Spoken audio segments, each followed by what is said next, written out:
안녕하세요. 개를 배우다 리드독 훈련사 이영우입니다. 오늘은 여러분들과 함께 아주 흥미로운 책을 한번 리뷰해 볼까 합니다. 실제로 제가 훈련사로 일을 하면서 정말 많은 책들을 보고 많은 책들을 통해서 공부를 하고 또 그렇게 공부한 걸 토대로 지금 현재 제가 현장에서 활용을 하고 있는데요. 그러다 보니까 정말 많은 책들을 모았고 정말 많은 책들을 보고 있습니다. 이 중에서 여러분들에게 도움이 될 만한 책을 소개해 드릴까 합니다. 이번에 소개해 드릴 책은요, 바로 이 책입니다. 제목은 개, 어떻게 가르쳐야 하는가 이고요. 지은이는 수의 행동학자로 유명한 소피아 잉 님이시죠. 그리고 이 책은 유명한 수의사분이신 설채연 수의사분께서도 다양한 채널에서 추천을 했던 책이기도 하죠. 이 책이 아마 반려견을 키우고 계신 여러분들에게 아주 많이 도움이 될 것이라고 생각을 하고 있고요. 실제로 저도 훈련사로서 많은 도움을 받고 있고 또 많은 공감을 하는 내용이기도 합니다. 자, 그럼 시작해 볼까요? 첫 번째로 이 책에서 저자는 강아지를 키우는 데 있어서 관리를 하되 너무 세세하게 관리하지 말아라 라는 점을 강조하고 있어요. 개의 행동을 일일이 통제하려고 하지 말고 원하는 행동을 기다려 보상하는 방식을 추천하는데요. 이 책에서는 처음에는 개에게 아무 말도 하지 않고 기다리라고 하죠. 개가 올바른 행동을 할 때까지 기다렸다가 그때 보상을 주는 방식을 권장한다는 거죠. 실제로 제가 훈련을 할 때도 이러한 방법을 많이 사용을 합니다. 스스로 강아지가 올바른 행동을 하도록 기다리면서 보상을 주는 거죠. 걔가 스스로 생각을 하고 판단을 해서 그 행동을 했을 때 보상을 주게 되면 걔는 스스로 상황을 파악하고 행동하는 것이 아주 자연스럽게 이루어집니다. 예를 들어 제가 교육할 때 걔가 앉거나 기다리는 행동할 때까지 충분히 기다렸다가 그 행동을 딱 하는 순간 보상을 딱 주잖아요. 그러면 이 개는 이후에도 점차적으로 그 행동이 강화가 되기 시작을 하고, 그럼 나중에는 개가 스스로 지시가 없어도 그러한 행동을 자기 스스로 할 수 있게 된다는 거죠. 이것을 우리가 훈련 용어로는 캡처링 또는 타겟팅이라고도 합니다. 두 번째 중요한 포인트는 사료 버는 법을 가르쳐라 라는 것이죠. 실제로 이 책에서 저자는 사료 버는 법을 가르치라고 권장하고 있습니다. 자, 그렇다면 왜 개에게 사료를 그냥 주지 말고 벌게 해야 할까요? 이 책에서는 사료가 최고의 보상이기 때문에 개가 그 사료를 벌어야 그 가치를 더 잘 이해한다라고 이야기합니다. 그렇죠. 실제로 사료를 그냥 주면 개는 사료의 가치를 잘 모를 거예요.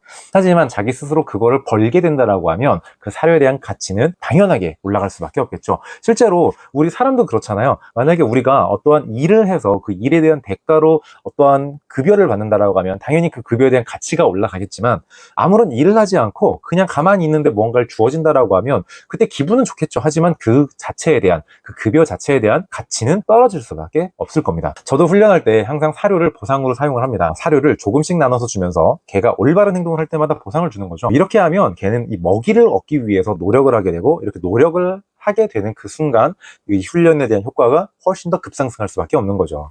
여러분도 하루 2번 정해진 시간에만 사료를 딱딱 주시면서 그 이외에는 개가 올바른 행동을 했을 때 보상하는 형태로만 먹이를 사용해 보시면 좋을 것 같아요. 그리고 세 번째, 만약에 우리가 어떠한 교육을 하고자 한다면 이 교육을 게임처럼 만들어가는 것이죠. 개가 교육을 하는 데 있어서 너무 지루해하게 되면 이 교육을 안 따라오려고 할 수 있습니다. 그래서 걔가 지루해하지 않도록 교육을 게임처럼 즐겁게 만들어주는 것이 아주 중요해요. 이 책에서는 이 가치를 높인 사료를 무기 삼아 교육을 게임처럼 만드는 방법을 소개하고 있습니다. 이 규칙을 일관성 있게 유지하고 먹이와 다른 보상을 적절하게 주면서 걔가 즐겁게 배우도록 하는 것이죠. 그렇게 되면 실제로 이 보상이 단순히 무조건 교육을 진행을 할 때만 적용되는 것이 아니라 그냥 일상적인 모든 생활에서 이 보상물을 가지고 뭔가를 계속 만들어 갈 수 있을 거예요. 예를 들어 산책을 할 때도 보상을 한번 사용해 보는 거죠. 그래서 산책 중에도 이 보상을 하게 되면 걔는 언제든지 산책하는 와중에도 올바른 행동을 하게 되고, 올바른 행동을 하면서 산책을 하게 되면 훨씬 더 그 산책이 여유 있고 재미있고 즐거운 산책으로 바뀔 수밖에 없겠죠. 저는 저희 개와 함께 산책을 할 때 올바른 행동을 할 때마다 간식을 주고 칭찬을 하고 보상을 해줍니다. 또는 굳이 어떠한 올바른 행동이 아니더라도 그냥 산책하다가 제가 뭐 누구야 라고 이름을 부를 때 저를 쳐다보게 되면 그때 옳지 라고 칭찬을 하고 간식을 주고 보상을 주게 됩니다. 그러면 그 친구는요 항상 저를 쳐다보면서 걷는 모습이 나오게 돼요. 그리고 이 책에서 중요하게 강조하는 것 중에 하나는 보상을 뇌물이 아니라 강화물로 주는 것이라는 것이죠. 보상을 뇌물이 아니라 정말 행동을 강화하기 위한 목적으로 제공을 해야 된다라는 것을 강조하고 있습니다. 우리가 제공하는 먹이, 칭찬, 장난감 등은 다 보상이죠. 이러한 보상은 좋은 행동을 강화하는 데 아주 효과적이지만 이것을 그냥 무조건적으로 제공을 하게 되면 그것은 그 이후부터는 보상이 아니라 뇌물이 되게 됩니다. 이렇게 뇌물이 되지 않도록 우리는 주의를 해야 해요.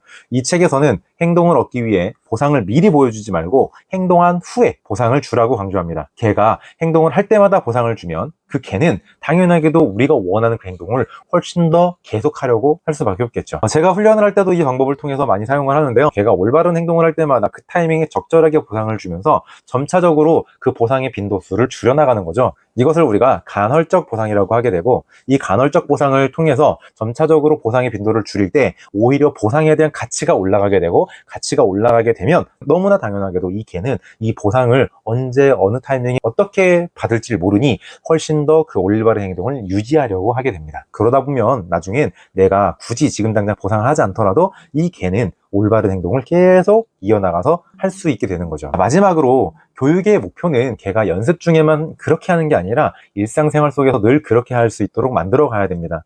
이 책에서는 개는 언제든지 바르게 행동하도록 일상적인 생활 속에 계속 연습하라고 강조하고 있어요. 하루 1분에서 10분 정도 짧게 한번 집중해서 훈련해 보세요. 교육해 보세요. 그러다 보면 개와 내가 살아가는 데 있어서 모든 순간에 이루어지는 상호작용이 다 이러한 교육적인 내용으로 적용될 것입니다. 오늘은 소피아잉 님이 쓰신 책, 개 어떻게 가르쳐야 하는가에 대한 일부 내용을 가지고 여러분들에게 말씀을 드렸고요. 이것을 통해서 개를 교육하는 데 있어서의 기본 사항들을 우리는 알아보았습니다. 자, 어떻게 도움이 되셨나요? 도움이 되셨길 바라고요.